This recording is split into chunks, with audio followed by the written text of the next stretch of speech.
Steve, a little bit more. A tiny bit more. There you go. Thank you.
Me too.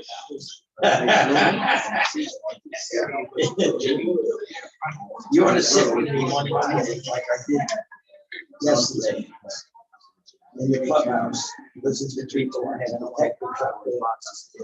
The building president is no longer on the board. One turn over a checkbook. I have an answer to that. It's called the police. That too. The last thing you want to do is go to class. That's how you walk. No, let's do it. I don't mean physically. Unless you have qualified applicants to take over. No, they'll point an administrator that'll force you more than he can see. And if you're in a garden department, it's $40,000 a year for you to run your building. Figure that out. For a person, you're gonna have to have. So the best thing to do is to handle it by election. Getting out. Sign, posting, anything. So you don't have to worry about it.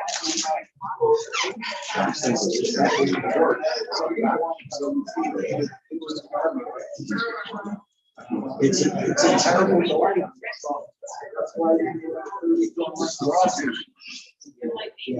I remember. Unfortunately, you try to be the nice guy and you're stuck with you know what the answer is? Don't be a nice guy. You're putting the building in jeopardy to be a nice guy. Yeah.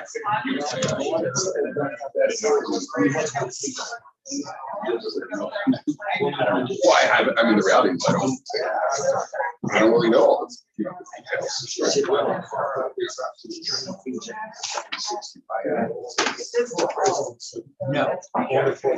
Guess what? It was serious. 1-1. I feel like 2 or 3 days out of games. No. Yeah, I think you're right. Because they play again on Friday. It should be tonight. Because they now go to Boston. Yeah, now they go to Boston. 1-1 in Boston. Hey, you'll take that.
All right.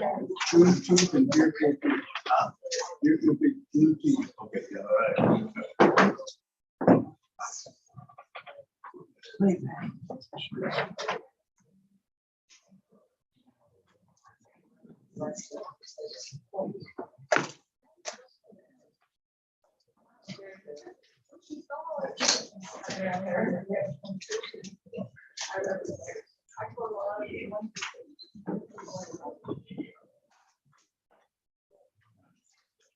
Are we okay?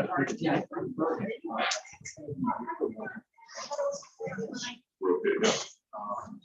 What do you need to know? Okay, no problem.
We'll start in just a moment. We've got a couple of technical difficulties.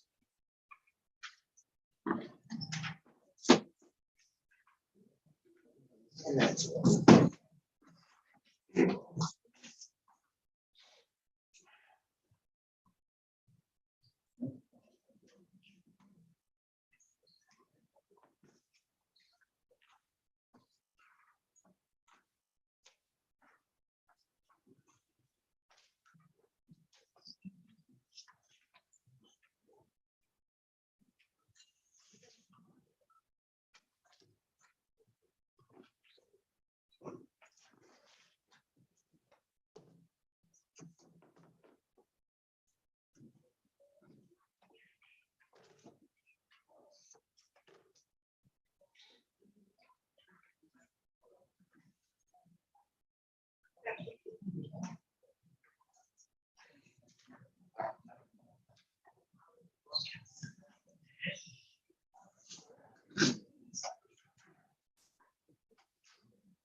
Also, all right.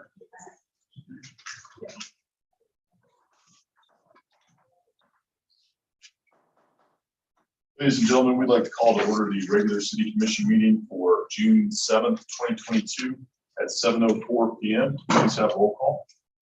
Commissioner Drosky, here. Commissioner Hornet, Here. Commissioner Preston, Here. Vice Mayor Hudak, Here. and Mayor Dan. Here. We'd everyone please stand for a moment of silence and our pledge of allegiance.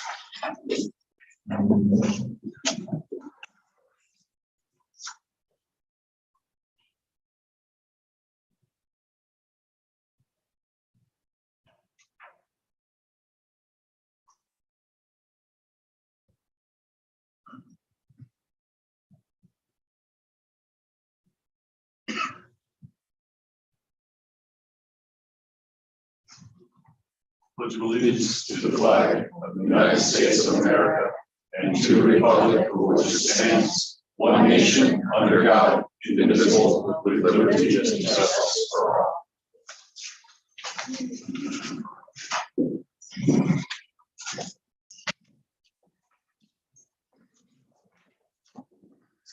If we could have approval of the regular city commission meeting minutes for May 17th, 2022. So move.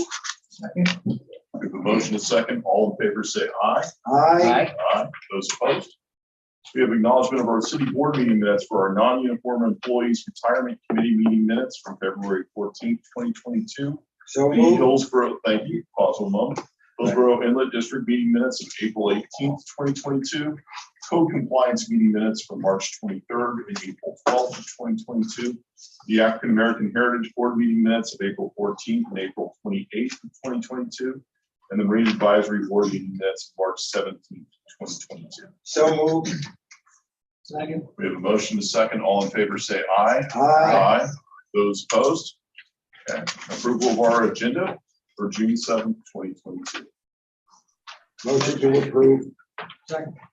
We have a motion and a second. All in favor say aye. Aye. Aye. Those opposed? Okay. Madam Assistant Clerk.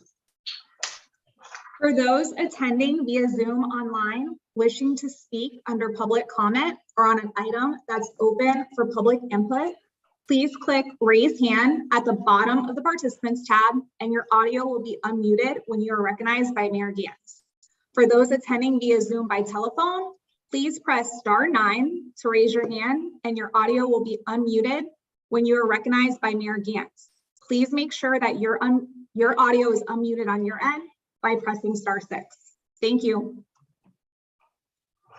Thank you very much. Our first item tonight is the certificates of appreciation. It's going to go out to our City of Deerfield Beach staff who participated in there and gave assistance in executing the Ignite Teen Mental Health Summit. Now, our Parks and Rec department and our staff hosted Ignite, the Teen Mental Health Summit at the DoubleTree by Hilton on Saturday, May 7th of this year. 105 teens participated in this first year event, and which provided an evening of education and fun. Tonight, we'd like to take a few moments to recognize our city staff members who went above and beyond to ensure that the youth in this community had a memorable time at this event. So please join us in what will be a yearly event in thanking our employees who went above and beyond: Anthony Carter, Steve Colazzo, Mary Davis, Luz DeRosane, Corby Graham, and Steve Scafaria. All of you, thank you so much. We have certificates for you. And you all want to come down?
Always an honor to be up here. I appreciate the opportunity to present our Employees of the Month. Not only is an opportunity to recognize people that are very deserving of the recognition, but it's a great opportunity to share with the community the amazing work that our staff does, and the lengths that they go to ensure public safety here in Deerfield Beach, and the great risk of self-harm that they take to make our community safer. On April 26, 2022, in the morning, we received a call of a theft from the public supermarket off of Military, 1337 South Military Trail. What, dare I say, started as a routine theft call quickly escalated when we were updated that the suspect also produced a firearm and threatened the manager with it. So this rapidly turned into an armed robbery situation. So fortunately, we have lots of great resources available. We bring in canines, we bring in aviation, a lot of things to build what we call a perimeter. Most importantly, though, is the efforts that the deputies make within that perimeter. So Deputy Budney, who's joining us here tonight, was the first responding deputy. And it's all about teamwork. He provided clear, concise information that was vital to all the surrounding units that were checking the area, because the suspect had already fled the scene. He was already long gone. We had very limited witness information about where he had gone. So it's really looking for a proverbial needle in that haystack. But based on his information, deputies responded along with Sergeant Atkins, who, as you can see, this is his second time here because he refuses to sit behind a desk and just push paperwork. But getting out there, leading by example, along with Deputy Code, who was also a longtime veteran of BSO. They conducted a very methodical search, and with the information provided by Deputy Budney, they gained information that the suspect was seen running through warehouses off a military trail. They gave chase, and during that time, they actually observed the suspect wielding a semi-automatic handgun. And at that time, at sight of the deputies and their tenacious pursuit, he fortunately, instead of engaging the deputies, dropped the handgun along with some ammunition. So the deputies were able to safely and effectively take him into custody. I like to emphasize safely. Not only safe for them, but safe for the suspect. This is obviously a very perilous situation with a handgun involved. So he was detained, the handgun was recovered, and it turned out, of course, not shockingly, that the handgun was reported stolen out of a vehicle burglary. And during debrief by our detectives, multiple burglary cases from Deerfield Beach were cleared off of this one suspect. So I'd like to please ask that these deputies step forward.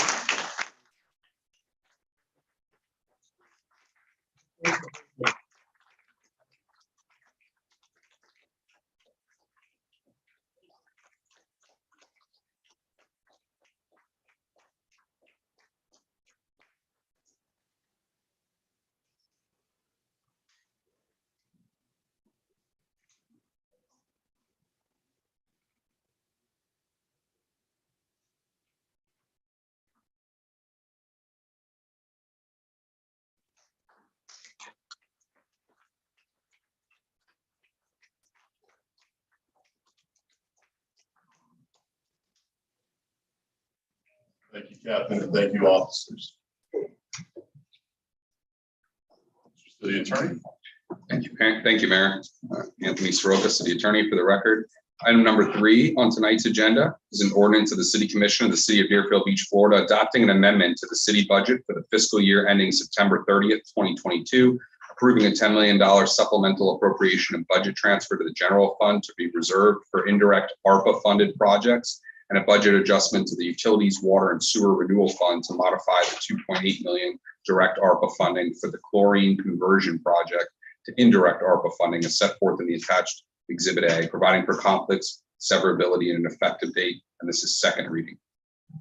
Thank you, Mr. City Manager. You have any comments? Just to say that this is second reading of the item. A presentation was given by staff and our consultant at the first reading, which included the resolution that was unanimously approved by the City Commission to amend our ARPA program to allow for the $10 million expenditure of the ARPA funds for the law enforcement and fire rescue contractual services, allowing us to use those funds to do the programs and the projects originally intended only through what we are calling now indirect. Thank you. Commission, any comments before we open to the public? Not seeing anyone from the public care to comment on this item. To the microphone. Not seeing any. I'm going to go ahead and close it to the public. Commission. Commissioner Parnas. Motion to approve. We have a motion from Commissioner Parnas, seconded by Vice Mayor Hudak. Roll call, please. Commissioner Drosky, Yes. Commissioner Parnas, Yes. Commissioner Preston, Yes. Vice Mayor Hudak, Yes. and Mayor Vance. Yes. Now at the public comment portion of tonight's meeting, persons addressing the commission shall state his or her name and address and may speak for 3 minutes unless extended for 1 additional minute by the mayor. This is the portion of public comment for items that are not on tonight's agenda. If you have public comment on an item that's on the agenda, the time to do it is after the title is read into the record and public comment period is open for that item. No comment shall be made related to the personal life or personal qualities of any person, and no language which would offend persons of ordinary sensibility should be permitted. Anyone from the public care to comment?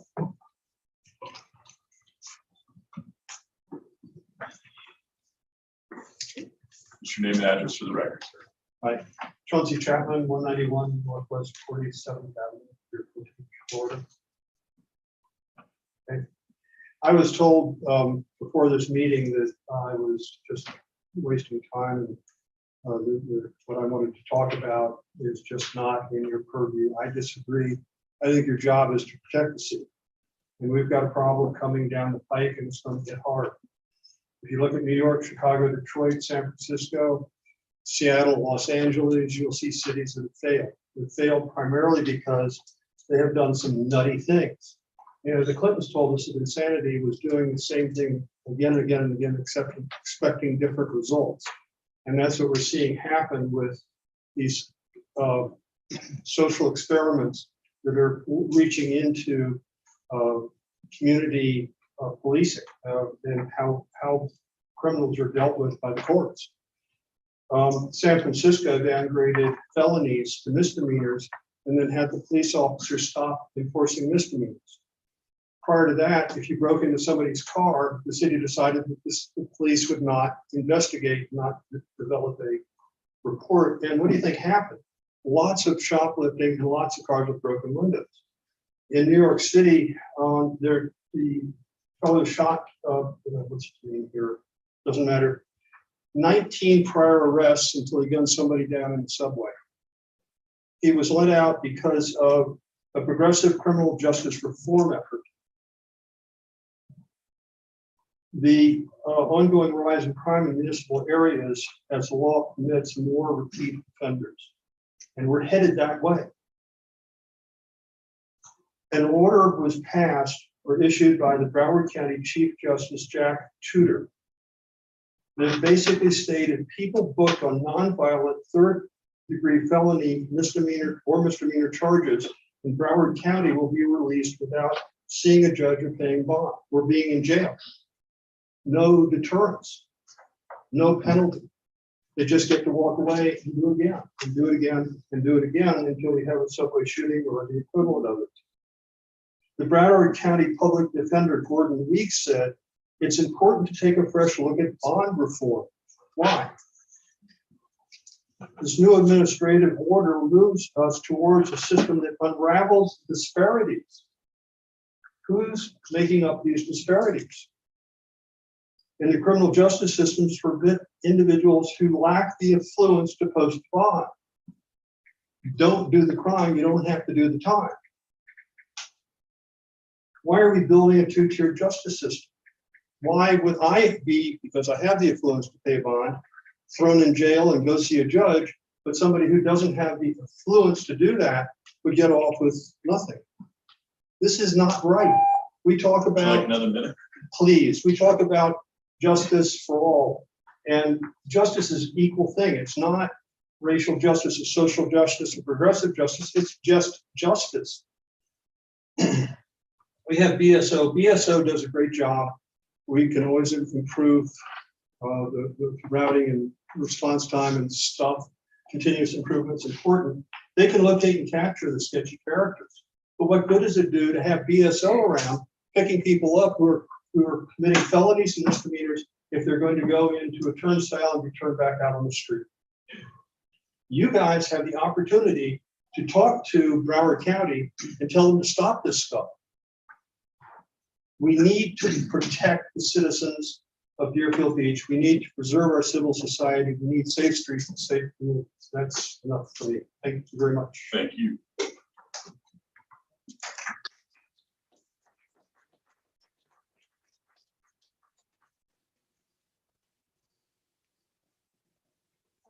My name is Paula Cook.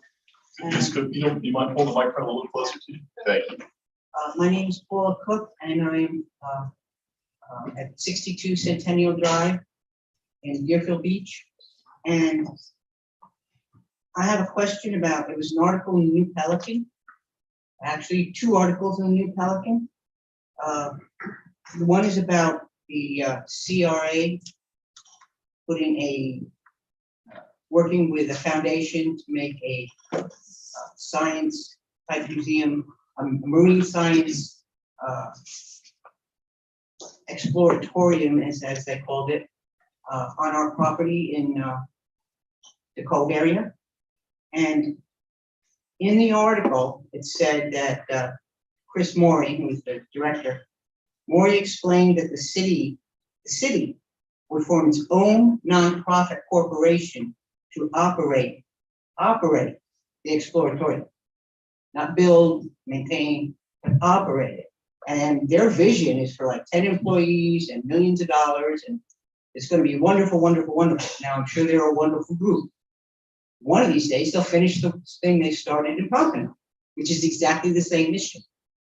So I will be showing up at the CRA meetings that's the proper place for this.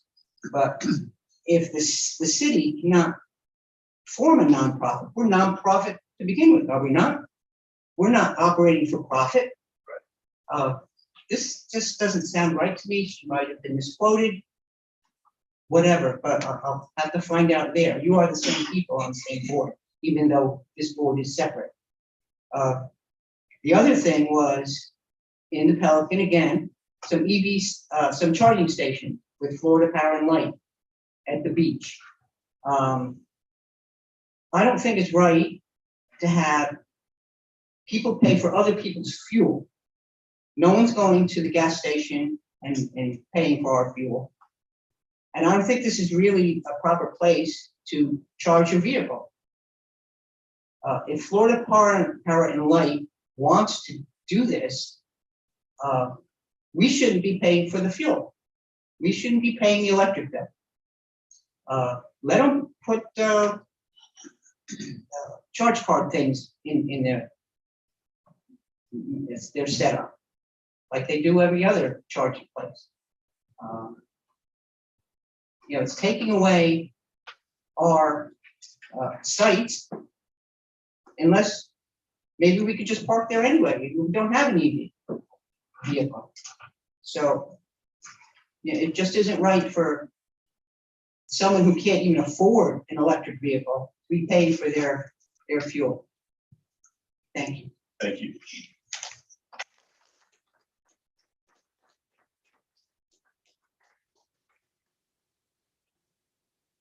My name is Willie Rosetta Graham Bracy, and I live at 501 Northwest First Terrace in Deerfield.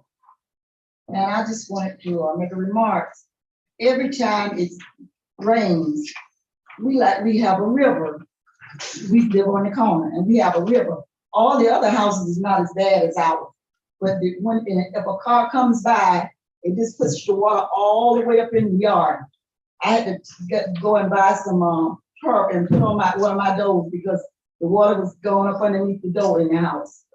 And I think something will be done about that, because I see on television, they got one of these trucks that sits in your community and it pumps the water out all the time. It's a little canal there, and when it rains, it spools up, and it's a drain right in front of my house. And yesterday, it was over flooded again, and I'm 75 years old almost, and my husband is too, and he's disabled. And we cannot clean that yard up when all that debris come from across the road in our yard. So I think somebody should try to do something about it. But I'm gonna say, she did send the truck out 2 weeks ago to pump the tank out, but it's full back up again. So I think something needs to be done about it, because it's gonna wash our house up. You're not gonna have a foundation under the house if you keep on. What is your address again? 501 Northwest First Terrace. Thank you, ma'am.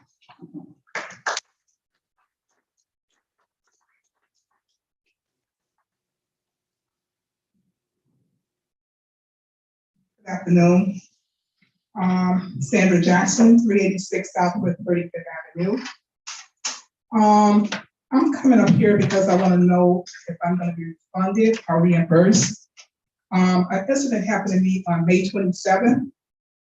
I was bringing my grandbaby back from the doctor from Boca, traveling south on Military, right at 10th Street. My grandbaby is a micro-preemie baby. He was born 1 pound, 1 ounce. He's 2. He has oxygen. He has a lot of medical problems, and I was getting ready to take him to the school because I'm catching 10th Street. There was a pothole, which I didn't know was there. It wasn't that big, that I ran into. I turned on 10th Street because my car has run flat tires. And when I got down on 10th Street, when I turned going west, my light came on, so I had 0 pressure in my tires. I couldn't get over because the traffic was so heavy, plus the baby, he's never. So I was close by my house because I live in District 4 off a power line. And I made it home, I parked in my yard. When I parked in my yard, I saw there was a cut on my tires. My tire was a little low. I did make a report. I wasn't too sure who to call. I called Mr. Preston because I wasn't too sure that in District 2. I don't have Mr. Pernick, Commissioner Pernick's phone number anymore. District 3, I called my commission also, Mr. Todd Dorsey, okay? I told him what happened and Commissioner Preston was out of town. He did, I guess, reach out for me, which I had to call the city, risk management, I put in a report, they said I had to call the third party. It was a holiday weekend, because I was supposed to be going to a wedding, get my hair done, it's Saturday, I was nervous because I needed a car, I had things to do. I was on the phone with them like all day afternoon. A friend of mine came and got the baby and took me to the baby to the school, which she go to school, to a medical school in Fort Lauderdale. She took me there and still waiting for a call back. So finally, I got a call back last week. The guy named Brandon called me, and they did make the comment to me, said, was the city aware of the pothole? Because if they was aware prior to my incident, that is covered. And I said, how is that? I had to get a new tire. Most of the time when you get a tire, you get 2 tires. I ended up getting 1 tire because the guy said the tire was brand new, the other tire. And I was concerned because I have a Mercedes and I guess the rims was concerned that the rims was cracked, but it wasn't. So I took the car to the shop, I actually got the wholesale price on the tires. And I called the guy back. He's telling me now they don't want to cover my car because the city was not aware of the pothole. They did go out and between Commissioner Dorsey or Mr. Preston had them to patch up the hole. Can I have another minute? So I'm concerned, how can someone know prior to I'm gonna have an accident or something gonna happen and not pay me, reimburse me? I got my car aligned, my car still needs to be aligned. Right now, times are hard. I had the tires put on, I have a bill here for the tires was $221.51, that's wholesale, and they are run flat tires. And they put the tires on for $20.40. This is all in the discount price. I still need my car aligned, only got 1 tire. My tires doesn't match. So I didn't have the money to get 2, and I wasn't too sure you guys were gonna pay for it. So I wanna know who's gonna take care of that for me, because it's not fair to me. I did report it because someone else would have hit that pothole on a bicycle, motorcycle, whatever, they went into the medium and got hit or whatever. So please, I need someone to take care of this for me, and I do need alignment on my car also. It's not fair to me that I have to pay for that. And I did send the pictures and everything. Thank you. Thank you. Is there anyone else from the public to comment? Yes, ma'am. Thank you. Good evening. My name is Joyce Robinson. I live at 810 Southwest 11th Court in Deerfield Beach. And I'm here about a noise complaint at Mayo Park. I'm asking for your assistance. Please come up with some types of rules and limitations on how loud the music can be. My windows are shaking, my china and my china cabinet are shaking. Some of the people are very nice and very respectful, but there are others who come out with professional DJs with speakers as high as this. And they blast them all day, from lunchtime all the way past 8 o'clock. And my question to you is also, how late are they allowed to be out there? Because they will stay past 8 o'clock sometimes. I called VSO. I hate calling VSO only because I realize they have more important things to do rather than a noise complaint. But I'm asking for your assistance in giving us some type of rules or regulations for individuals that rent that park. Thank you. Thank you. Are they in the pavilion or are they outside? They're both in the pavilion and outside. The music is normally outside of the pavilion on the grass. Okay. But does it appear like they're renting the pavilion or using the pavilion? Yes, Okay. they're renting. All right, thank you, ma'am.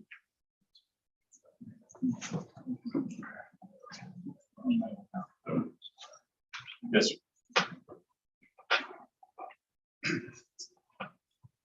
I'd like to, Then that was- William Lane, I'm at 11 Tilford A in Deerfield Beach. I have good news.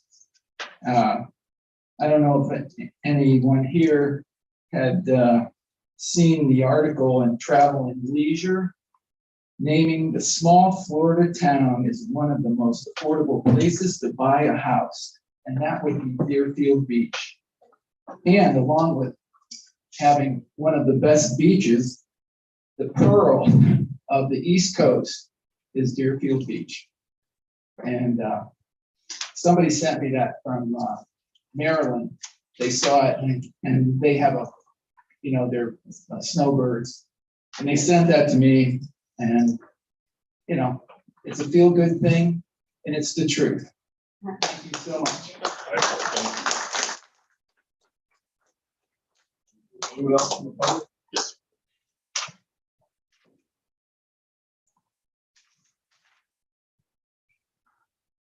Good evening.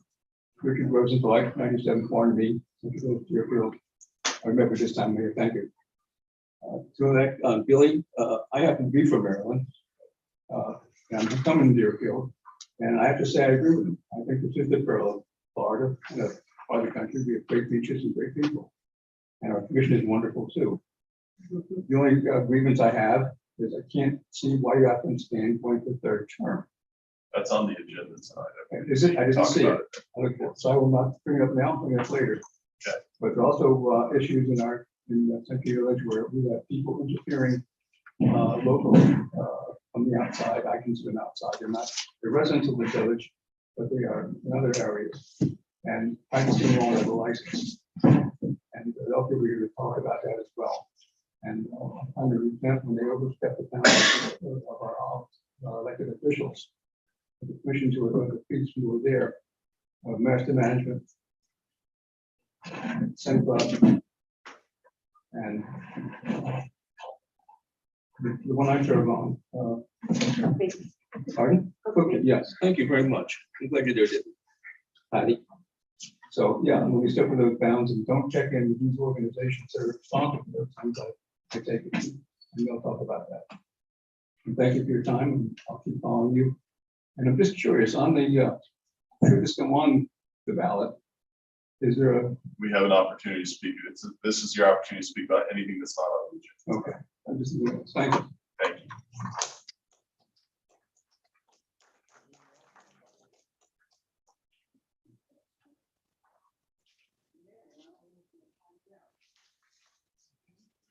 Good evening, gentlemen.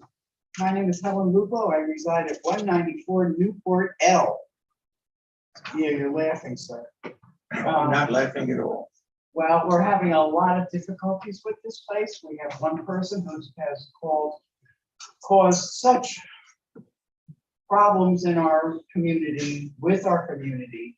And you, sir, Bernie Perness, are helping the wrong person. This is a person who is a bit crazy, and she has been creating havoc in our community, forcing people to sign, making her president. She cannot vote herself president. She has made people sign to put the president off of the board. She doesn't know what she's doing, and she is a person that doesn't like to follow rules, but she only wants to make you follow the rules that she wants to follow. We are tired of it, and we would like to know why you called our lawyer. Why did you call our lawyer, Mr. Perness? So we can answer it. We'll answer your question at the end. If you have a statement to say for the rest of us, go right ahead. Well, there you go. That's the end of it. I want to know why you called our lawyer. Okay. We'll get an answer for We you. have no business calling our lawyer. We're fighting a fight of you wouldn't believe. Thank you.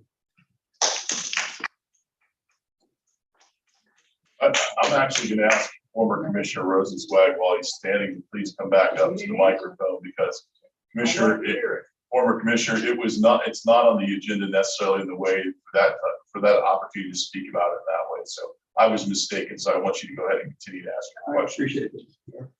I didn't see any agenda myself, that decided. I was concerned on balloting situation, should it go forward on the ballot.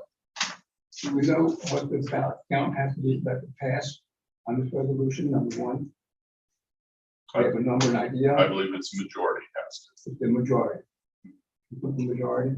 Yep. Of the total ballot or of that particular issue?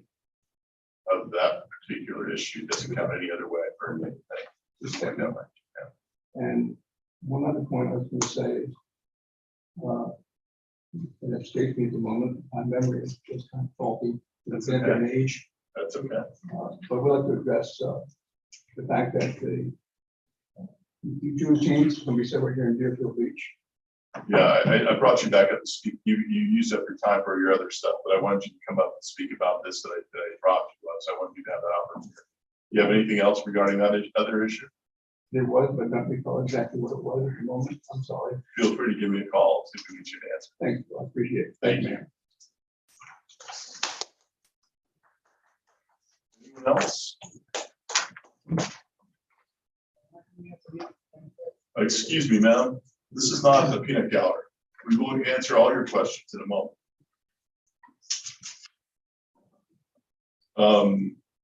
Not seeing anyone else. I'm going to close this to the public. I don't see anyone else online. I'm going to close it to the public. Regarding the first thing, Mr. Chapman, you have just as much right as we do to be able to call the Broward County to talk to your elected officials there on that level to do it. We have Commissioner Bogan, who is the only commissioner that handles Deerfield Beach at this time because of the redistricting. We lost Lamar Fisher, but all the commissioners are actually pretty easy to access to be able to get a hold of to share your thoughts, and certainly we'll relay. I'll be happy to relay what you said to them, but I think it's effective if you, other people that have share your opinion, feel free to reach out to them as well. But Commissioner Mark Bogan is our commissioner for Deerfield Beach. You can speak to. As far as this, obviously with the CRA, Ms. Cook, you can come to our CRA meetings and we can get explanations for you as far as how that would work.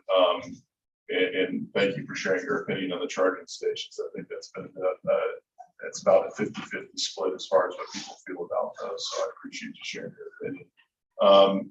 The flooding that's going on, like we had unprecedented rain, but we certainly have issues here with the city that need to be resolved. And we're working on that. We have the ability to be able to do some capital improvements to address that. The rainfall that we had on Friday and even on, actually, I think it was worse on Monday. Yes, Monday, that little storm that came in was unbelievable, the amount of rain that dropped there. I don't think though, we're gonna be able to solve when you're on a corner lot, having water wash down towards where you're at. There's really nothing. I used to live on a corner lot. There was not a lot you could do. That's usually, if that's where the drain's at, that's where everything's gonna flow to. The other thing to keep in mind, if you watch the canals around this area and the Hillsborough Canal in particular, any of these runoff canals, if the level of those canals are higher than where our drains are at, it's very difficult for the water to go anywhere. So we are working on trying to contact South Florida Water Management District to make sure that they're opening up some of these floodgates so we can kind of help eliminate some of this water that's coming in.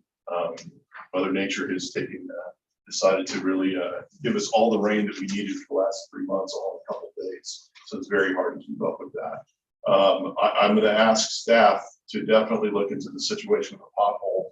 I've never heard that if it hasn't been reported, we're not responsible. I find that an odd positioning, but I'm going to talk to the city attorney and talk to our staff about that because that sounds very interesting. As far as the noise complaint, there is a limited time. I believe it's down to dusk when it comes to the hours of that park. But when you have people out there doing that, I think there is Chief, you might be able to help me on that. I believe there's a decibel level limit, even during hours which people are allowed to make noise. Is that correct? Yes, sure, that is correct. There is a specific ordinance prohibiting noise. It's actually throughout the day, the decibel level does change in the evening after the 8 o'clock hour. And I spoke to the young lady, and of course, we take all these complaints very seriously and we will respond accordingly. That is correct. Excellent, thank you. Mr. Lane, I believe what Travel and Leisure praised us on, even though I think they could praise us for a lot of things, they praised us on the fact that we're the most affordable beach town, which is what it is. That's absolutely true, but there's a double-edged sword to that. So when people ask why you can't lower your, why your tax rate higher than Boca Raton? Well, take those homes in the Cove or those beachfront homes in Deerfield Beach, move them a mile north and ask me what their value is going to be compared to here. And ask me why our tax rate is not comparable to other towns. It's a double-edged sword, but it's a great thing, and I'll take it from where it is now. Former commissioner, I apologize for cutting you off on that. I looked at it at a glance, it was on the agenda, and we'll see if we can get, hopefully we answered your question. And Commissioner Parnas alluded to, if you want to answer, Mr. Yes, I Rubel, would. something that seems to address something that goes beyond what the city commission is involved with. When any constituent comes to me that they're having a problem, my door is always open. I saw 2 letters of resignation by the former president of that building, signed, published, with a corporate stamp on it. If you're telling me those are forged signatures, I would go to the police and say they were forged. I advised her, if they weren't forged, to let the police investigate, which they're doing. If the other thing was somebody else was removed from the board, and according to the state law, and I'm not an attorney, but I read English, you have 20 people in your building. If 11 actually out of 20 were to sign a petition to remove anybody from the board, it can be done. The other one is to have a meeting and have a majority vote at that meeting. There are 2 ways to do it. They claim to have had 14 signatures to remove a person. It's not a discussion. I'm just telling you what I've seen. It's a lie. Well, if it's a lie, then the police can handle it. Ma'am, this is something that goes beyond the city. This is not something that we're talking about up here. He answered your question, and if you'd like to talk to him afterwards, go right ahead. That's all right. You can call me and we can get together anytime you like. Okay. Thank you, ma'am. Commissioner Parnas, That's fine. Yeah. Ready for the next All item? right, next item. Okay, the next item is consent board appointments. There's one, item number 4, resolution, the city commission of the city of Deerfield Beach, Florida, appointing Giuseppe LaPena to the board of trustees of the municipal police officers retirement trust fund of the city of Deerfield Beach to fill an unexpired term and providing for an effective date. Okay. Is there anyone from the public here to comment on this item? Item number 4. Not seeing any, I'm going to close it to the public commission. Motion to approve. Second. We have a motion and a second. All in favor, say aye. Aye. Those opposed? Okay, we are now on consent agreements and expenditure requests.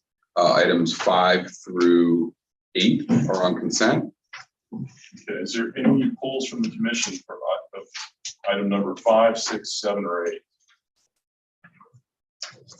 Not seeing any. Is there anyone from the public who care to comment on item number 5, 6, 7, or 8? Just hold up your hand. Let's see anyone in the audience, and I'll see anyone online. Okay, we can accept the motion for 5, 6, 7, 8 as one item. So move. We have a motion from Commissioner Parnas for 5, 6, 7, and 8 approval, seconded by Vice Mayor Hudak. We have roll call, please. Commissioner Drosky, Yes. Commissioner Parnas, Yes. Commissioner Preston, Yes. Vice Mayor Hudak, Yes. Mayor Pete. Yes. Item number 9 is a resolution of the city commission of the city of Deerfield Beach, Florida, approving an agreement with the supervisor of elections of Broward County to conduct the municipal election to be held by the city of Deerfield Beach on November 8th, 2022. Authorizing execution of the agreement, providing for implementation and an effective date. Is there anyone from the public who'd care to comment on this item? The November 8th election.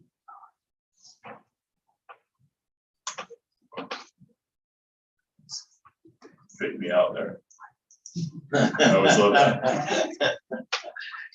Anyone else? I'm going to close it to the public. I bite on the play fake every single time.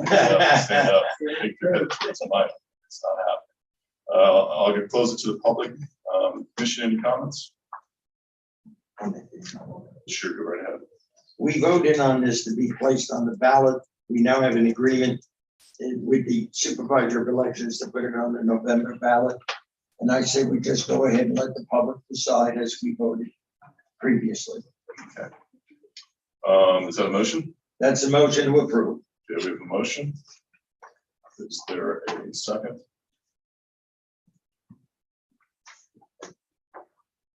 Yes, not.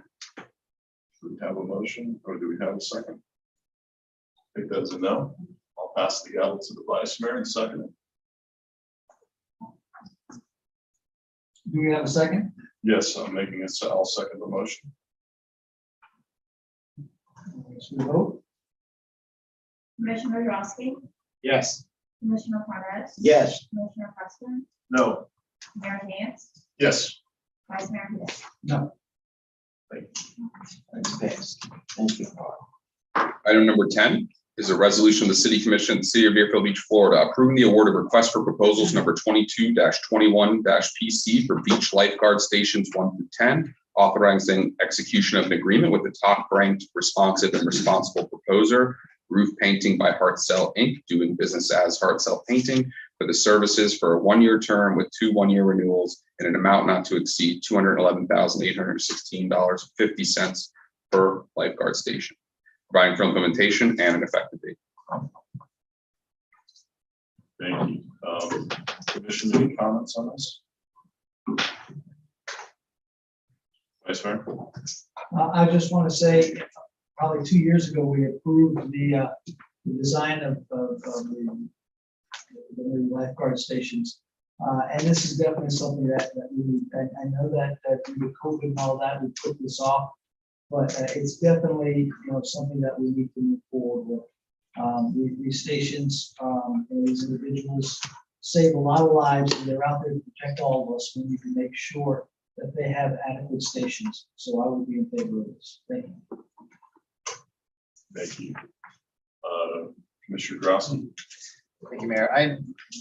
I too likewise remember the detailed discussion we had regarding the design of the lifeguard stations, and there were several options that we had, and the extra life-saving equipment that could be stored and held in them as a result. I mean, if you look at what we have there now, it is a complete embarrassment. I am a little uncomfortable with the price, $211,000 each, but as I was reminded, we budgeted $165,000 each in 2020, and just to go to show you what COVID and inflation have done to us, we budgeted $212,000 for this budget year. So this is slightly under that at $211,000.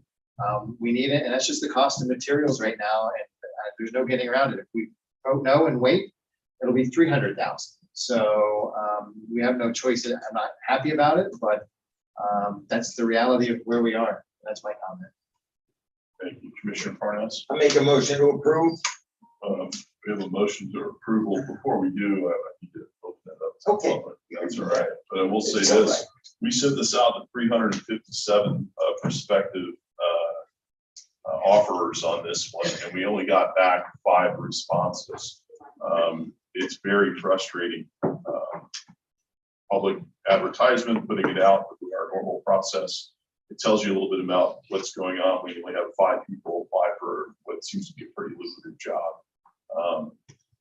It's frustrating, but I agree that the pricing on this is,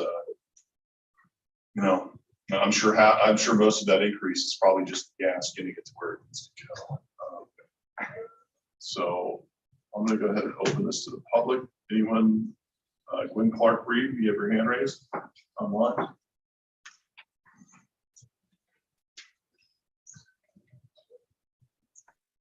Thank you, Mayor. Go ahead, Gwen. Gwen Clark Reed, 1430 Southwest 6th Way, Deerfield Beach. Mayor, can any of this be paid from the CRA? I believe the answer would be no to that. I'm sorry, I didn't hear you. No, All right. Thank you. thank you. Sandy Jackson. Jackson, 286 Southwest 35th Avenue. That was my question, Ms. Reed asked you also. But I think that's a little steep. That's not like doing a house. That's just for a lifeguard. So I think we need to go back and read and investigate this. And maybe, can we hold off on this? Because that's real steep. I don't know how many lifeguards, places that you have to build, but that amount of money to build a house. It's crazy. There's a small unit with no bathroom, crazy. That's all I'm gonna say. Thank you.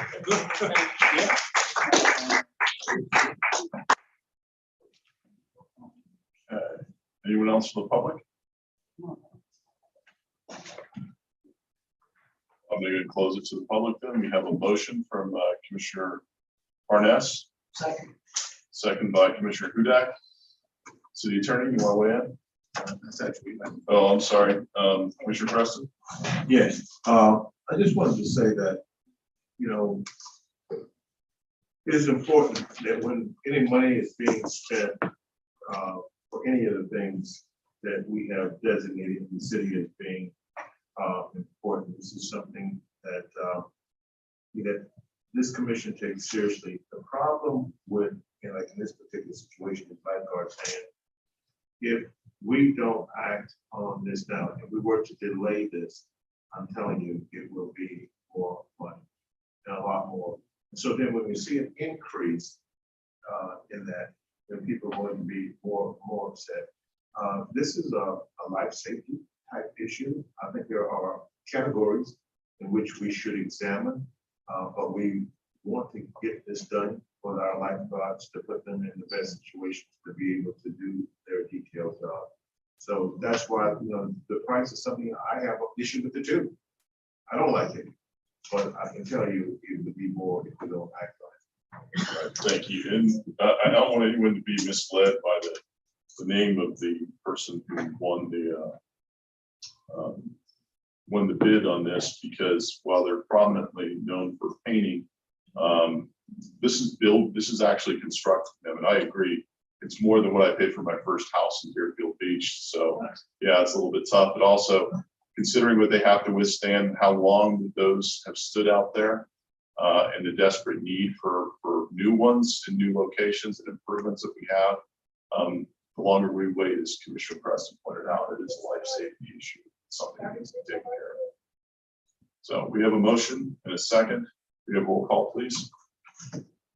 Commissioner Drosky, Yes. Commissioner Parnas, Yes. Commissioner Preston, Yes. Vice Mayor Hudak, Yes. and Mayor Dance. Yes. Item number 11 is a resolution of the City Commission of the City of Deerfield Beach, Florida, approving a development agreement with the Developer and Homeowners Association of the Peninsula Plat Development located on Northeast 9th Avenue, River Oak Lane, authorizing execution of the development agreement, providing for an effective date. City Manager? Thank you, Mayor. This item is the development agreement for the Peninsula Plat.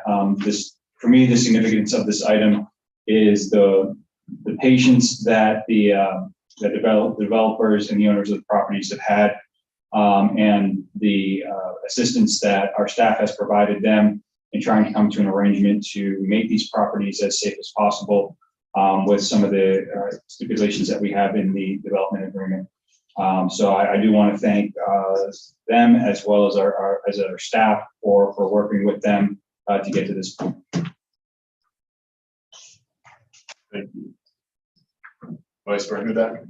Thank you, Mr. Mayor. I've had numerous meetings with the individuals out there, and I really appreciate city staff working with them to finally come to a resolution. This is over 2 years that we've been working on this. So I really appreciate everybody who had contributed to finding a resolution to this situation.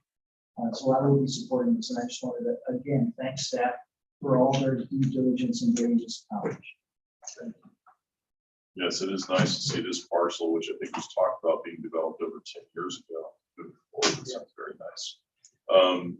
Is there anyone from the public who would care to comment on this item? Sir.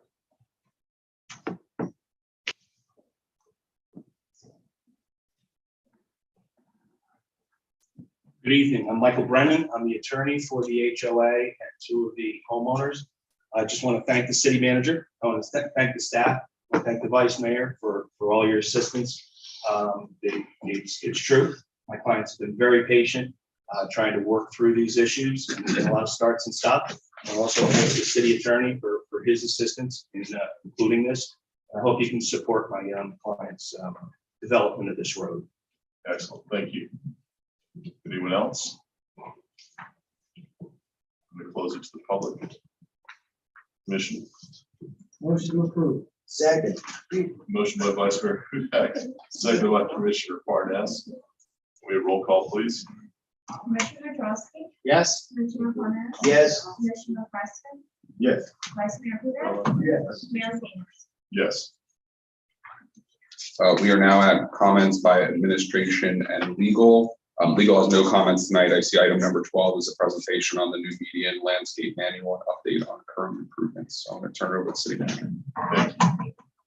Good evening, Mayor, Commission. I'm happy to have staff provide you with presentation regarding the Arterial Roadway plan or the median landscape manual. I have both Mr. Power, who is via Zoom, and I have Ms. Terry Renard, our Parks Director, here as well. They're going to do this presentation together. I do have some of my own comments after this, but I'll wait till the presentation is over.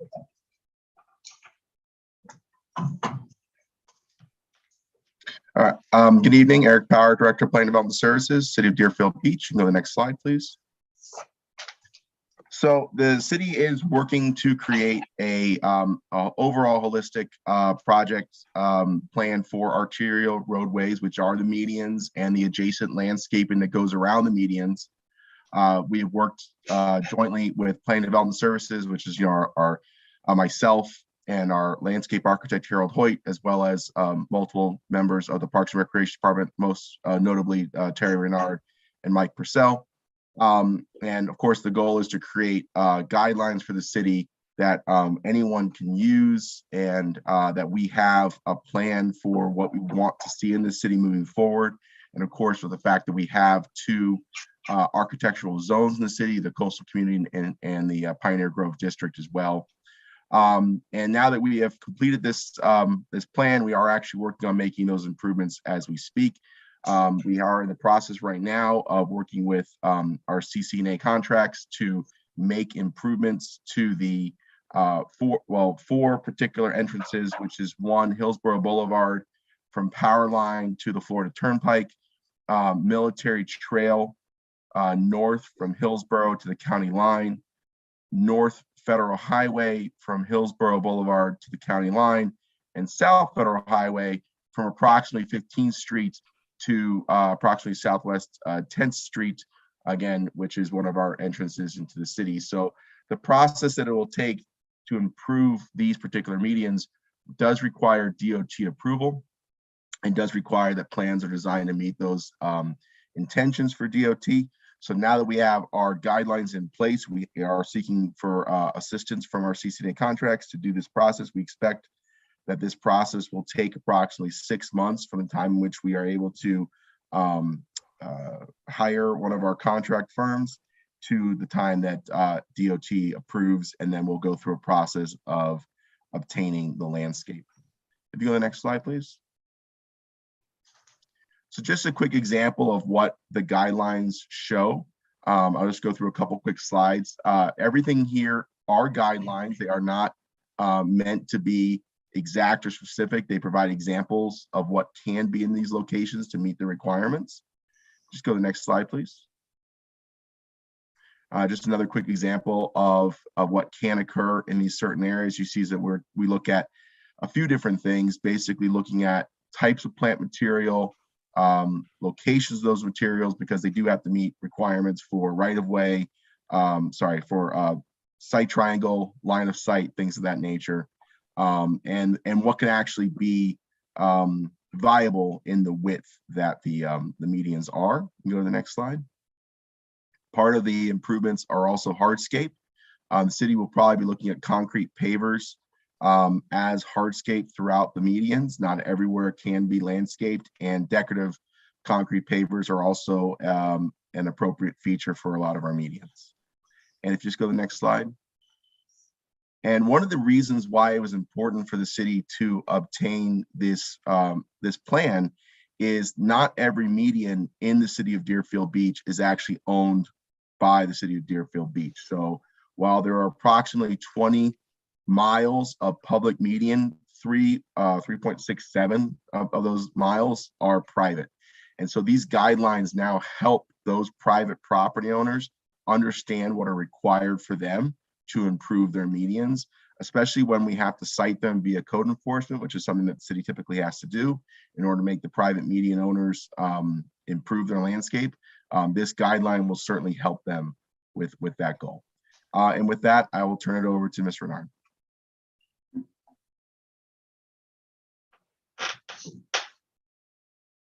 Thank you, Eric, and good evening, Mayor and Commissioners.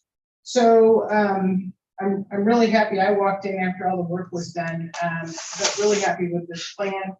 A lot of times when you're the maintenance guy, like I've been all my life, the plans are not designed with maintenance in mind, and it makes maintenance really difficult. And you're seeing some of the results of that and what we have out there right now. So I really look at maintenance as two things: deferred maintenance and routine maintenance. So I wanted to let you know a couple things that we've done to help improve improved maintenance. Most of our medians, almost all of them, are, with the exception of a few, are maintained by a private contractor. That bid is out right now. We have tightened the specifications for the service levels that we demand, and we've also increased our inspection programming and making sure that inspections are happening right after the work, so that they can't say, well, I did weed it, but it grew back quickly. So hopefully you're seeing some improvements there. What we are left with is a lot of sod that needs to be replaced because it has gone years without being treated with chemicals. I know part of that was budget crunch. Some of it is we don't have the right tree in the right place.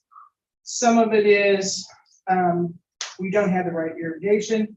So to let you know, right now we're trying in Parks and Recreation to take care of, I'll call it the small stuff, projects that are doable for us, that make an impact on the aesthetics and will kind of bridge us to where we need to be, because there's going to be a request for some money to do the work that Eric is talking about. A good example of an area that is maintained privately that they used these guidelines and redid is the section on 10th Street, Southwest 10th Street, from 11th Way over to MLK. If you've taken a look at that, or if you've noticed it, it's very clean, it's very crisp. We use a lot more native plants, which eventually use less water. So that's kind of the look we're going for. So back to what we're working on. We do some little stuff. Coming in from Boca on Federal, there was a noticeable difference. Now, part of that's because they have a really wide median to work with, but we put some just temporary annuals to try and brighten that up and improve that intersection a lot. Tree trimming has been kind of hit and miss. You have to maintain the trees on a cycle, structurally pruning them if you want everything underneath it to grow, and if you want those trees to be successful and not get blown over with the next storm. Part of our problem is cars like to run over trees. I would say in the last year we've lost, I would say at least 15, 20 trees. I appreciate VSO whenever they don't have a hit and run. They're very good at getting their reports done, but you know, we can replace the tree, but it takes a little bit longer for it to get where it was. The last thing that I would say is we are aware that there are some needs to make improvements and have made some budget requests this year. One of those is on the operating side. By increasing our tree budget, we've increased it 150 million or 150,000 in the request. Again, that's for structural cyclic pruning. Irrigation, we've increased about 75,000. We have some old systems that need to be replaced. And even though we're trying to go with all natives, it still does require water at certain times and certainly to get them watered in. Sod replacement, we increased that by 40,000. And then we've also put in a CIP capital improvements request that we know is going to be multiple year. We put in the request for the first 2 years, 250,000 for the first year and 150,000 for the second year. So any questions, I'm happy to answer those. City Manager Eric, I don't know if I missed anything. Okay, Vice Mayor Hudak. Thank you, Mr. Mayor. This question is for Eric. One of my chief concerns with the property that is going to be installed by Eller and Federal Highway is the median on Federal Highway, that if individuals want to go north from that complex, they'd actually have to go make a U-turn. And I know, as you stated earlier, that those medians are owned not by the city, and we do need to get DOT approval. Is there any thought of redesigning that median to accommodate that traffic that's going to come out, so that it alleviates individuals having to make this U-turn, whether it's at the Eller Drive or at Hillsborough Boulevard? So just to clarify, those medians along Federal Highway are owned by the city of Deerfield Beach, but because it's a DOT highway, we are required to receive their approval prior to putting in landscape. And that particular request that you made to the developer, they are currently in the process of discussing that with DOT to see if they can find another solution. Wonderful. Thank you very much. Commissioner Johnson. Sorry, I had to pour. He's serving some water. I think this is toward Terry. I know before you were even here that, my colleagues have kind of sounded off on the condition of the medians in our city. And even when you drive around now, I drive around the city so much, sometimes you get a blind eye to it. But lately I've taken a new fresh look at it to purposely look at the medians in our city. And I could rattle off a bunch of intersections where it's just a hot mess, to put it mildly. And I'm glad this is, finally getting some attention. And I have the landscape manual here at 77, pages, and that maybe was part of the delay. But with 16.82 public miles of medians, and this is nothing against your team because they do a great job, but are they really up to the task of maintaining this year round? It seems like as soon as you start with mile 1 and you get down with mile 16, you're back to down mile 1 again, with a million other tasks that they have to do in the city. The parks maintenance, it's a lot. It's a lot. And I just want to make sure, because I thought I heard some discussions about maybe some outside assistance with this particular project. What do we need to do to make this a reality? It's kind of low-hanging fruit, in my opinion. And you're going to hear me again, my colleagues, talk about this come budget time as one of my priorities for the upcoming budget year, because I think this is something that can be tackled. Is how do we not just fund this, but how do we properly implement it on a go-forward basis? So I kind of ramble a little bit with that long question, and I may follow up with some follow-up question, but let's kind of get that discussion rolling. Yeah, I can say a lot of catch up. And, a lot of times when budgets get cut, we think, well, it's just aesthetics. We'll be able to go a couple of years. But you do that, you don't treat for weeds. Now you got grass and weeds. And now if you kill the weeds, you don't have hardly anything. So you kind of just limp along with this green stuff that's a combination. That's part of it. The other is we haven't had a plan like this. And what you prefer and what Commissioner Parnas prefer may be completely different stuff, but it's not consistent. So you go, even on one street, you go from one end to the other, and it doesn't look purposeful. It just looks like this is what we have. A lot of our plants have gotten leggy, meaning they're no longer beautiful. They're just kind of sticks with a little bit of stuff on top. And our trees, we have some trees that are not the best for the location. Now, those were planted, 30, 40 years ago. And at that point, someone thought it'd be great to put a black olive in the middle of a median. But when you try and plant under it, around it, and emphasis on it, all that combination isn't great. So, I would ask for support, time, and then, my job really is to find those low-hanging fruit and try and knock them off at least to a point until everything can be redone. I like this idea of starting with the entryways. Power line that we're working on now, that's a tough act to follow because you've got Bermuda and Royal Palms for a mile going into Boca, and it's treated like a golf course. Well, it's probably a little out of our league. So how do you transition into our city and still feel like you're seeing something pretty darn good? So I guess back to the question though, are we up to the task internally? I mean, I think it's a combination. I mean, we don't know everything now. When we're looking at replacement, like the numbers I mentioned that I put in our operating budget are kind of the small stuff. The big projects that are going out for design, our staff couldn't do it, but I think we could get it done more quickly without the intervention of the we're responsible for by doing that on contract. well, the more quickly part is music to my ears, because you asked for support and time. You'll get my support, but time is short. We've given, like I said, you're new here, but we've given a lot of time and we haven't really seen anything for those efforts. And I know we're playing catch up too, so it's kind of wanting my cake and eating it too.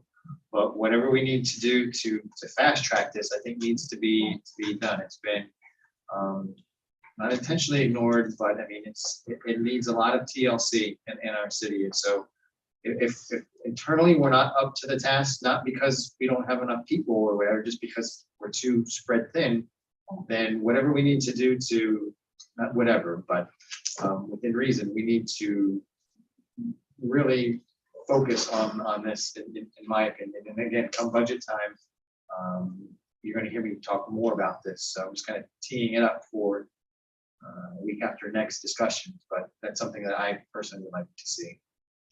Thank you. I agree.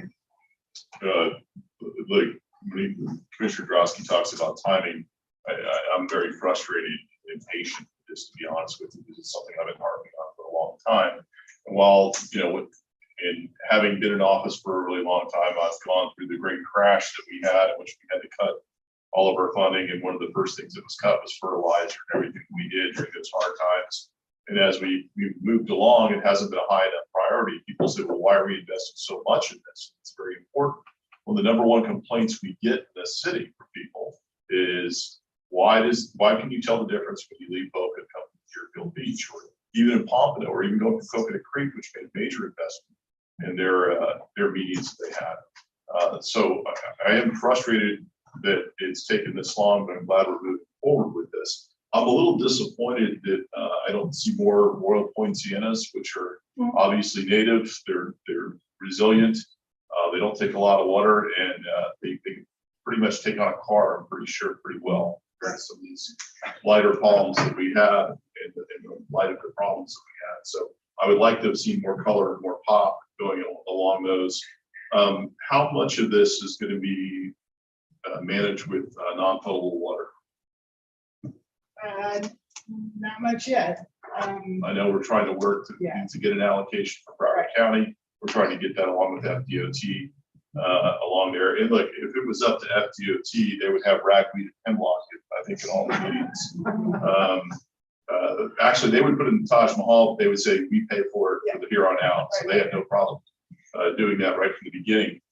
But I think that's one of the problems we have. And if you also notice, can we bring the map back up as far as what is private and what is public? It's interesting.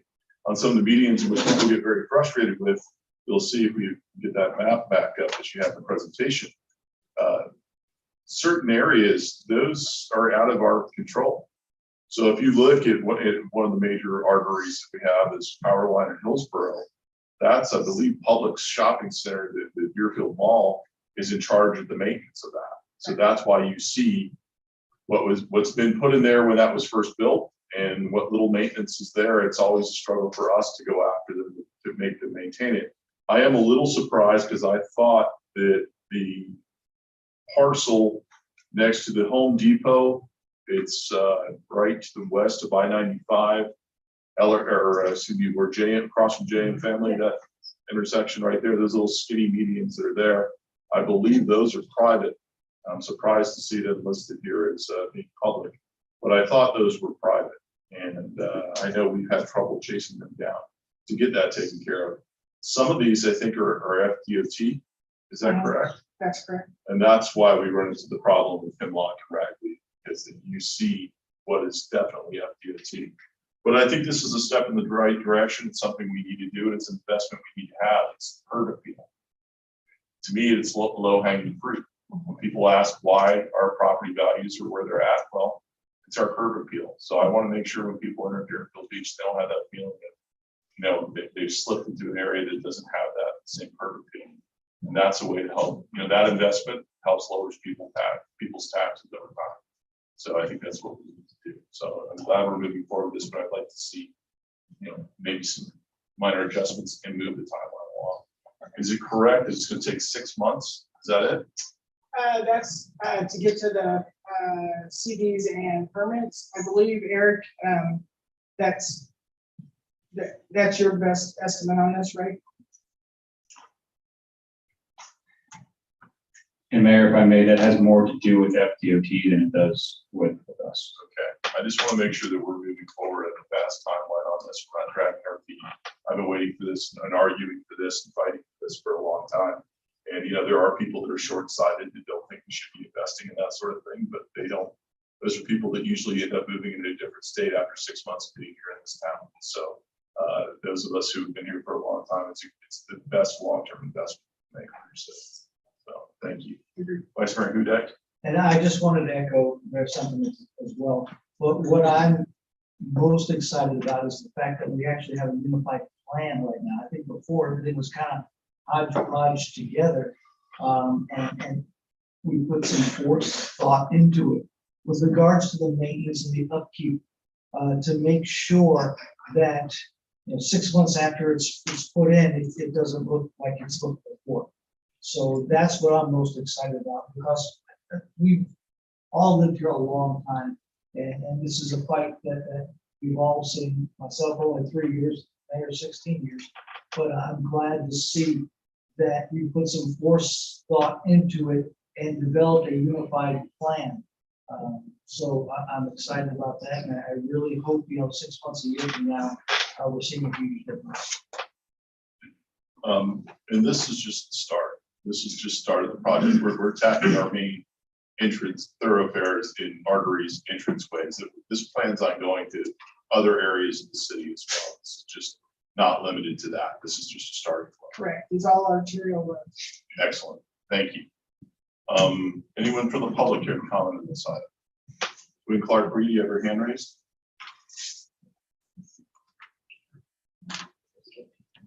Thank you, Mayor. Gwen Clark Reed, 1430 Southwest 6th Way. Mayor, I was very concerned about the entranceways between Pompano and the city of Deerfield Beach. And I'm particularly speaking about the Dixie Highway corridor, the entranceway between leaving Pompano and coming into Deerfield. That area really needs a lot of attention. And I think we've spoken about it before. I'm very happy to see that there's a plan, something on that, we'll have some guidelines, and hopefully we'll be able to follow along and see that these projects move on. But I'm particularly concerned about the aesthetics of the city between Pompano and Deerfield on the south end. Thank you. Thank you. Anyone else from the public? Yes, ma'am. Good evening, Janice Gilmore-Tigner, 1090 Southwest 4th Terrace. And I have a question, first of all. You said that in interest of the area of Southwest, I think you said, Ms. Terry said 11th Way, that would be FAU Boulevard? Yes. Up to MLK Boulevard, MLK Avenue, that's a private area. So you're saying that it's been maintained, but it's not always maintained. That's the one that you have Alligator company that keeps that up, that does a good job. I always mention to Commissioner Preston as well. The visual, when you're coming out and trying to go, I think I spoke on it for Mayor about trying to go onto Fourth and coming out. Well, between Sixthway and MLK, that area is not upkept at all. They're not doing a very good job of that, at keeping that at all. The beautification of that and the trees and what have you. So that part is the part that's really missing. So they can kind of take a look at that and still yet continuing to address that the trees are entirely too high when you're making that turn in, coming out and going in. So I just wanted to go. Thank you. Anyone else from the public? Yes, ma'am. Hi, do I have to say where I live again? Yes, you do. Your name and address. for the record. 194 L. My name is Helen Woodbury. My thought on this is there should be a law as to the regulation of the size of plants and whatnot that are on these medians, because it is an obstruction of oncoming cars at times when the bushes are too wide or too high. I believe there is, and actually we'll get clarification on it, but I believe there is. Yes. Okay, thank you. Thank you. Anyone else? I'm going to close it to the public. Terry, that is correct. There is, yeah, there are. Site distance requirements and height. There's also one thing that's rarely applied in government is common sense. You don't put cactus next to it, the walkway that you're, have people going through, or briar patches or barbed wire that much. As far as an investment in what we put into Dixie Highway, look at the beautiful fencing that we put along there. As far as an investment in the beautification of that area there along Federal Highway, or excuse me, Dixie Highway coming in, I think at the MPO meeting last month, we received a great deal of praise from the other municipalities in Broward County about our investment in that area. They were very impressed. So, thank you. Commission, we're looking for, I believe, I don't think this is an action item. So. It is not just a presentation, Mayor. Just a few more comments from me. I want to give an update to some of the requests that were given to me at the last commission meeting. I believe Commissioner Preston asked me about the community garden and whether or not the city had one. I did tell him that we are building a community garden over at the teen center. We are in the grant application process for that. The grant has not yet been approved, but that is a garden that will be run by the teens there. It's part of the overall program to just enhance what programming we provide over there, and probably a really great therapeutic thing for the teens to do. And then of course, whatever we grow, we're going to be providing out to the community. I also was requested to provide an update on the stormwater projects, which was pretty timely considering what just occurred. That update was provided in the weekly report, and Ms. Sejelnik will be giving that update at the next meeting, as she was not available for this one. So she will be providing an in-person update in addition to what was provided to you in your weekly report. Last and not least, I'm very, very happy to announce and introduce a new member to the City of Deerfield Beach, our new Assistant City Manager, Mr. Horace McHugh. Horace has over 18 years of executive level experience being a Chief Administrative Officer, a Deputy Assistant City Manager, all around Broward County. He has vast experience with capital planning, strategic planning, financial planning, staff and organizational development, quality of life. Very great with the community. Has extensive experience in operations like police, fire, wastewater, solid waste, CRAs, building, and he's also a credentialized manager with ICMA, and he currently serves as the president of the Florida City County Management Association. So we're very happy to have Horace on board. It is second day, and we're throwing him right into the fire. So welcome, Horace, and thank you. Welcome. Thank you.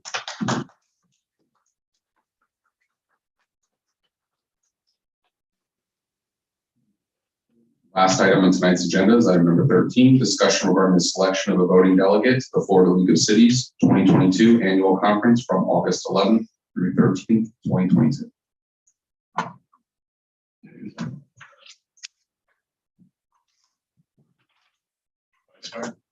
I have served as the voting delegate since I've been elected, and I have no issues with continuing that. Does anyone else feel differently? No. No. Maybe. Go for it. Speak now or forever hold your peace, or at least until the next time this comes around. So, all right.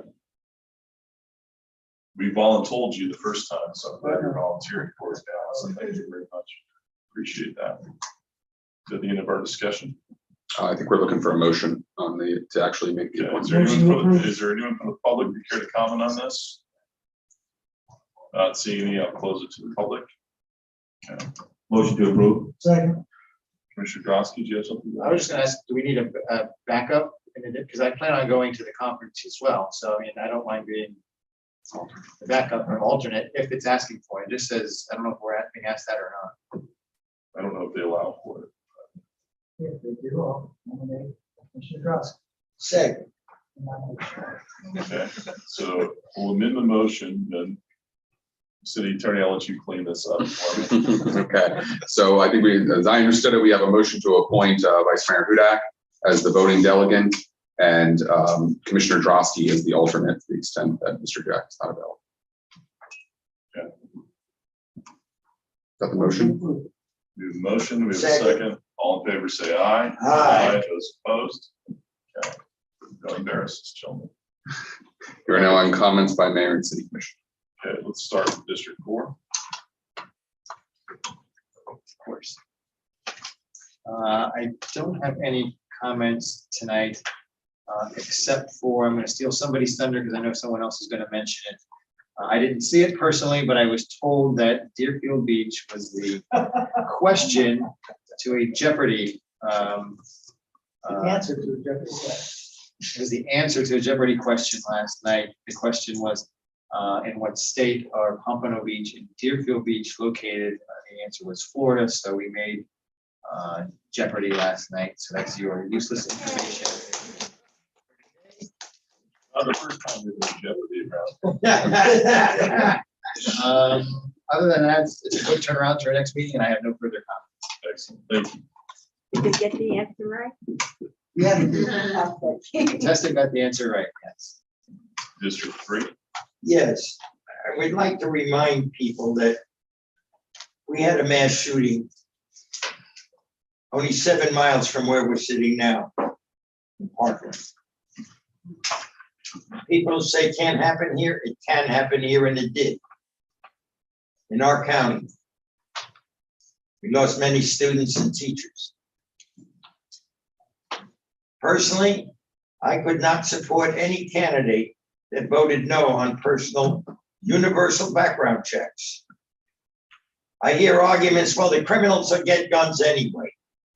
That doesn't mean that teenagers who have mental problems, who are dissatisfied with the world, should be able to go into a gun store at 18, buy an automatic weapon or two, like the gentleman in Texas, bought the gun the day he shot people. Walk out and kill people. Yes, it's a mental problem.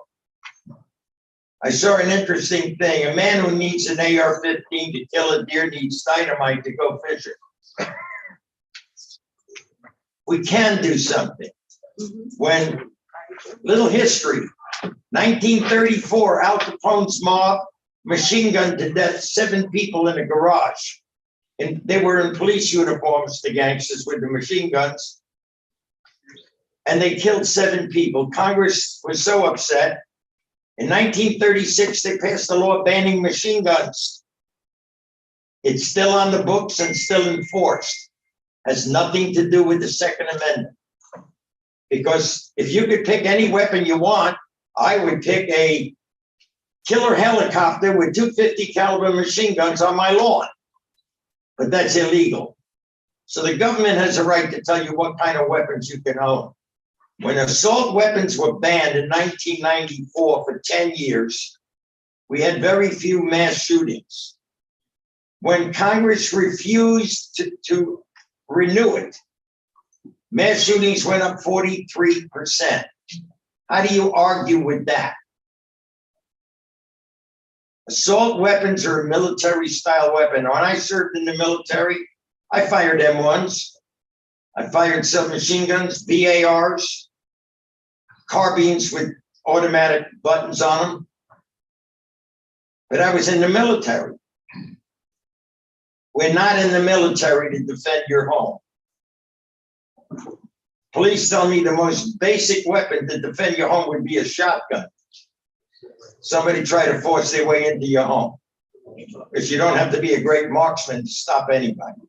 The point is, they're killing our children and we're doing nothing about it. Is it going to take it here in Deerfield at one of our public schools and maybe one of your children or your grandchildren are killed before somebody will say I had enough? Does it have to be that personal?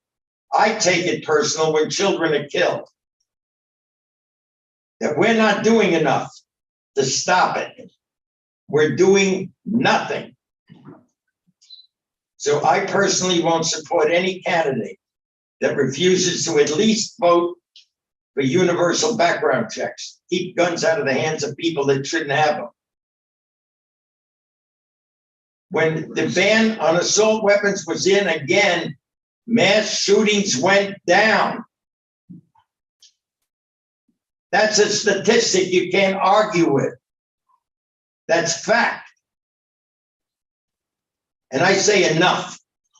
From Sandy Hook to Parkland, Texas, Buffalo, how many people have to die before we take action?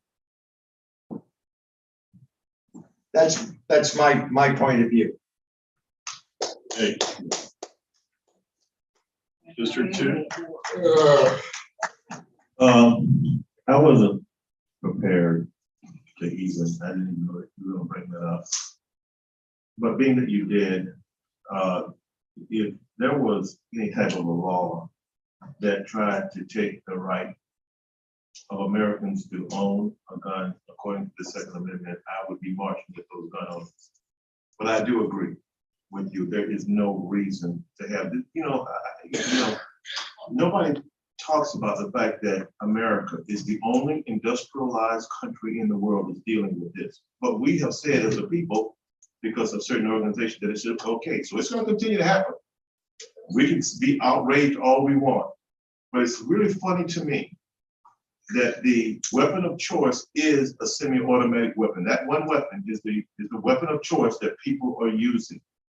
And so, and then I hear people say, well, people want to take away the right of law-abiding citizens. Well, guess what? When those people purchased those guns, they were law-abiding citizens. So what happens when you have a law-abiding citizen purchase a gun and then go kill people? What do you do with it then? How do we deal with that? He was law-abiding. How do you deal with that? That person was law-abiding, went in, bought the weapon because he was law-abiding, and then came out and killed and murdered, butchered all those little babies. It's going to happen again, but Great Britain don't deal with that. Canada doesn't deal with that. France doesn't. We're the only one that deal with it, but we've said it's okay. So it's going to happen again. Brace yourself. It's coming. Good point, Commissioner. Good point. I'd like to thank staff for the pre-pom that was done on short notice, like 2 days notice. I called the city manager. He said, we'll get on it. I talked with our Parks and Rec director. They were able to put that together. The pre-pom is something that was very important to. Was it? What was it? Photos in the dirt. Yeah, it was photos, and the feedback that I got from the public, they really liked it. 2 days notice. 2 days notice. Nobody brought it up, but I want to thank staff for putting that together.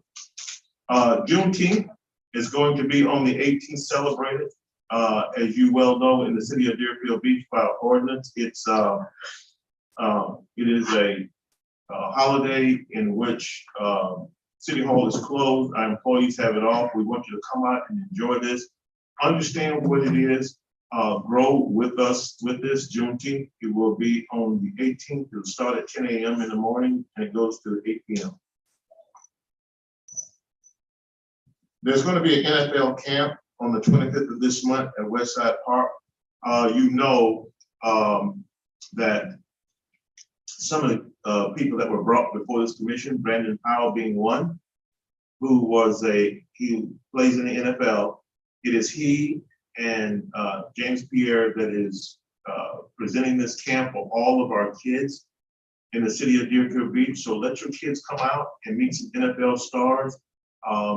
They're just gonna have a good time over on the field on the 25th, running drills and stuff, doing what NFL players do when they're running the camp. So really good thing. So please, District 1, District 2, 3, 4, let all the kids know how fun this is going to be.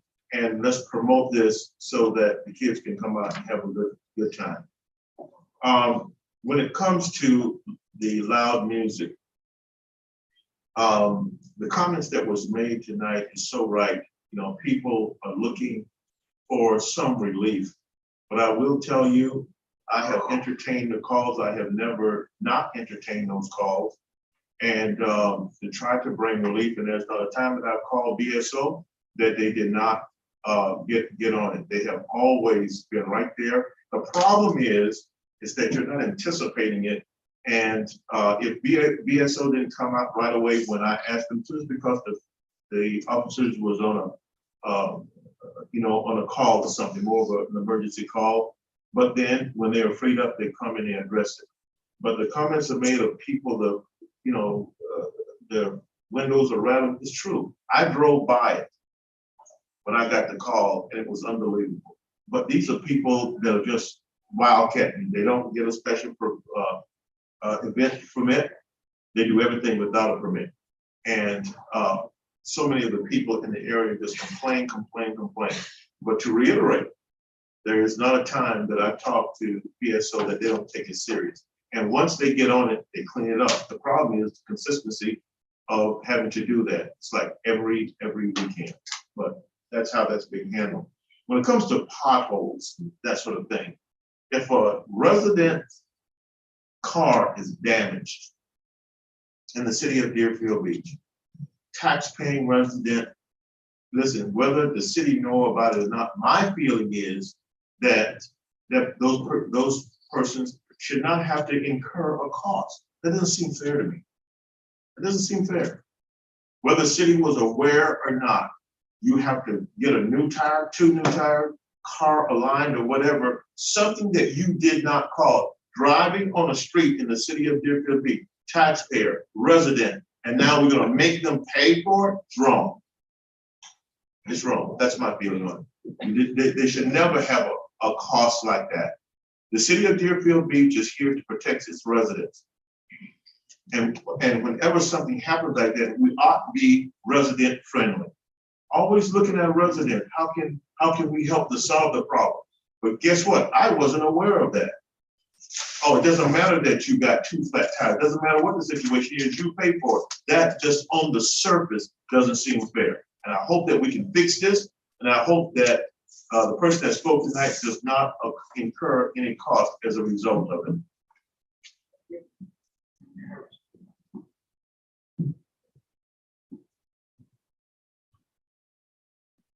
Thank you. Thank you, Vice Mayor. District 1. Thank you very much, Mr. Mayor. A couple things. First of all, how long are we going to be dealing with this plexiglass stuff? I was just curious if we had any plan of action. I know that what I understand, individuals that have a concern up here on the dais, if they don't want to attend in person, they can still do so remotely. I was just curious if we had any kind of plan of action of what we're going to do with regards to the plexiglass. I've asked to have mine tinted on the sides. And I guess you can move this over a little bit more too.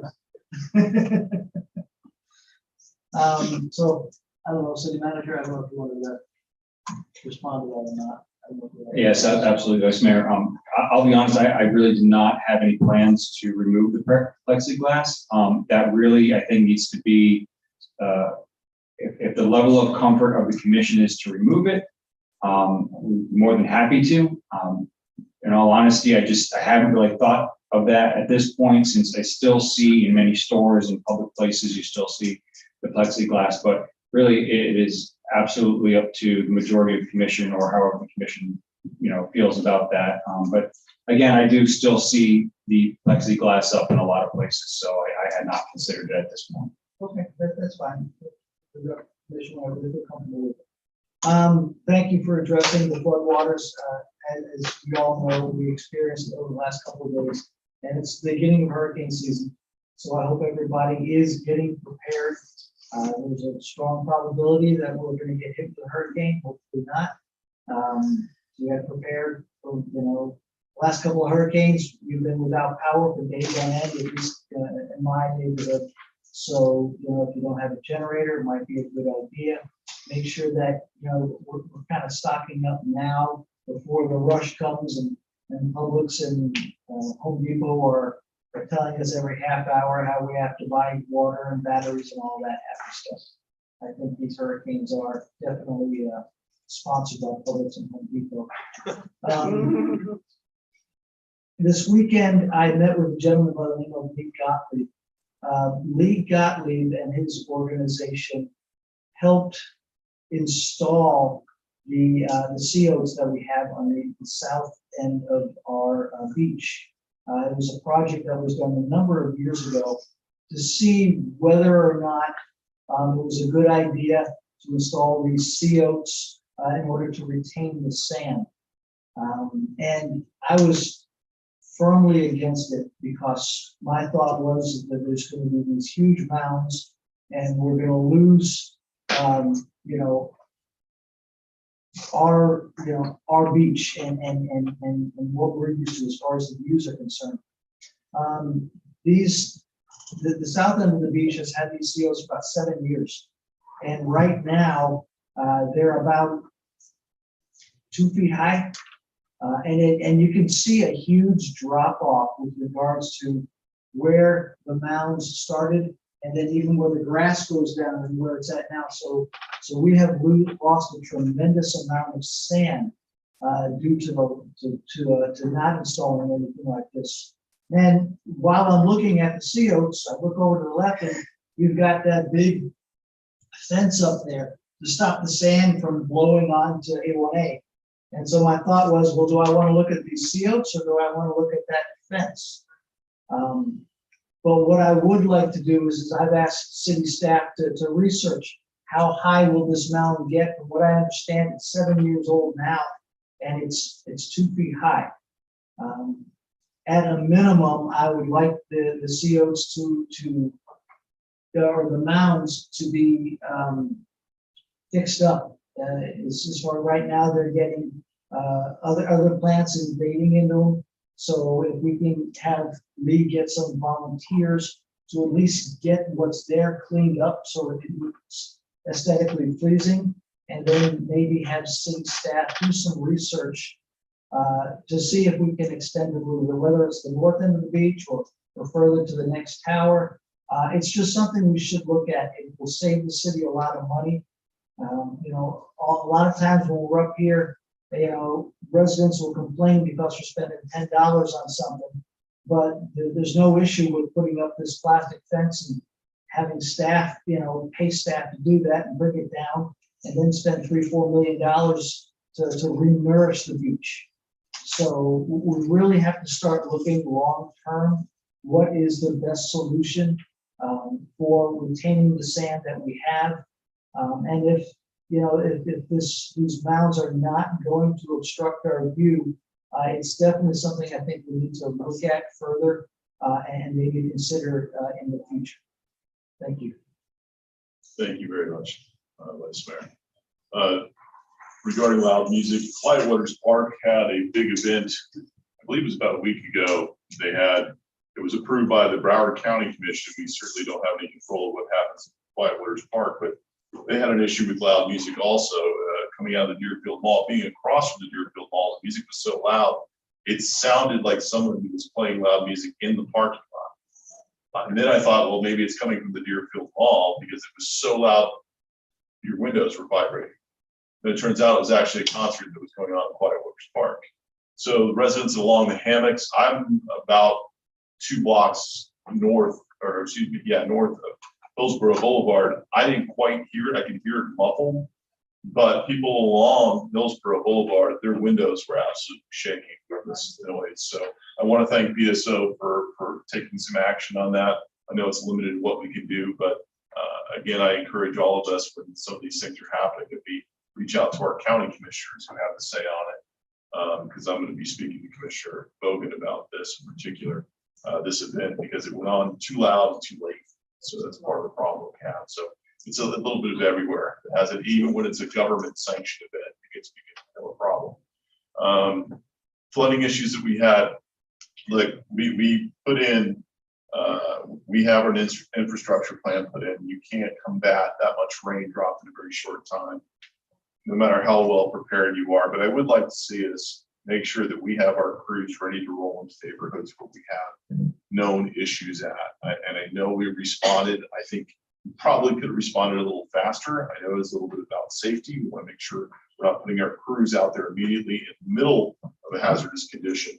And I know we have rules about that, but let's make sure that we are on standby, not just barricading off roads, but making sure that we are, we have pumps ready to go to get this water out of public areas because it becomes a major hazard.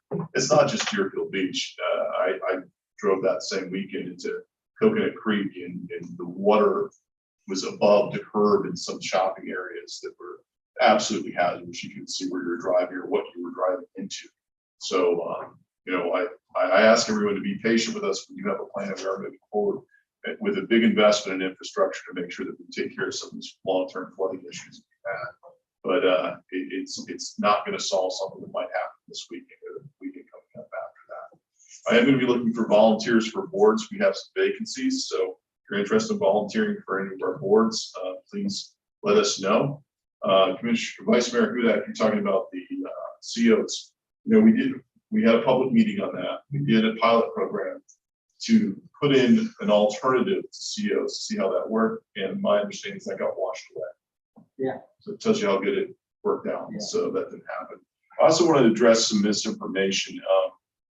I've always believed that the internet's a soapbox for cowards, but it becomes frustrating when people. It's one thing to hear stuff and put it out there, and whether it's disproved or corrected or whatever it might be.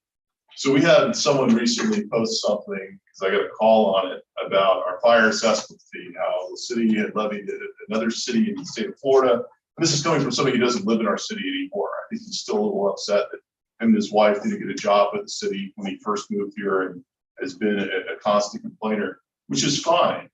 But when you put out misinformation, it's a little disappointing, and it's time to correct that. So they put out there that a city in Florida had their fire assessment fee. A court had ruled that could be pulled back because they didn't do it properly. They immediately posted something online, tried to stir up something about it, immediately contacted our city attorney, who again immediately responded with the facts, which is how we do our fire assessment fee is correct and accurate. It's okay for them to have posted something originally to question it. They said that they were going to talk to our city attorney right away. But guess what? I mean, their little pointed argument was disproven. They didn't point out the fact that it was disproven. They didn't correct it for the public. They just throw it out there. So a random person's going to see that, think it's accurate, and run with it. If you're going to listen to the village idiots at times in any city you're at, remember that ignorance is going to rub off on them. So I caution everybody that some of the stuff is really easy to look into and find out. And I'm pretty sure almost all of our I know my cell phone number is online. Real easy to get a hold of. If you got a question, you see something, call me. Easy to get a hold of. 954-816-1936. Right on the website. It's been there forever. So With that, I want everyone to please be safe out there. Thank you so much for being here tonight and sticking with us. And I'm looking for a motion to adjourn. Motion to adjourn. Motion. Second, all in favor, say aye. Aye. Ms. Jackson. Young lady, Ms. Jackson, if I may see you for a moment. You've lost my number. Here it is. Young lady, if you wish to talk to me about it, I'll be happy to listen. Hey, that's my number. Excuse me? I'm not gonna wear it, so I'll have to find out more about it.